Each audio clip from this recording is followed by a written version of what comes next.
സ്വകാര്യ ബസ്സുകൾക്ക് കർശന മാർഗനിർദ്ദേശങ്ങളുമായി ഗതാഗത വകുപ്പ്. ഗതാഗത മന്ത്രിയുടെ അധ്യക്ഷതയിൽ മോട്ടോർ വാഹന വകുപ്പ് ഉദ്യോഗസ്ഥർ പങ്കെടുത്ത യോഗത്തിലാണ് മാർഗനിർദ്ദേശങ്ങൾ പുറപ്പെടുവിപ്പിച്ചത്. സ്വകാര്യ ബസ്സിലെ ഡ്രൈവർ, കണ്ടക്ടർ, ക്ലീനർ എന്നിവർ ക്രിമിനൽ കേസിൽ പ്രതിയല്ലെന്നും സാമൂഹ്യ വിരുദ്ധരല്ലെന്നും ഉറപ്പാക്കുന്നതിന് പോലീസ് ക്ലിയറൻസ് സർട്ടിഫിക്കറ്റ് നിർബന്ധമാക്കുമെന്നാണ് നിർദ്ദേശങ്ങൾ. കൂടാതെ ടിക്കറ്റ് കൊടുക്കാതെ സർവീസ് നടത്തുന്ന സ്വകാര്യ ബസ്സുകൾ പിടിച്ചെടുത്ത് പെർമിറ്റ് റദ്ദാക്കും.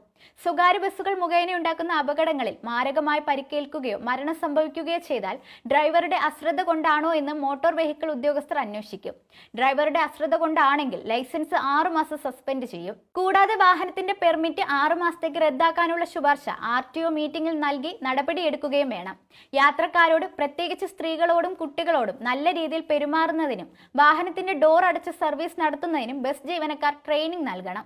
കൂടാതെ എല്ലാ സ്വകാര്യ ബസ് ഡ്രൈവർമാർക്കും institute of driver training and research സെന്ററിൽ ഘട്ടം ഘട്ടമായി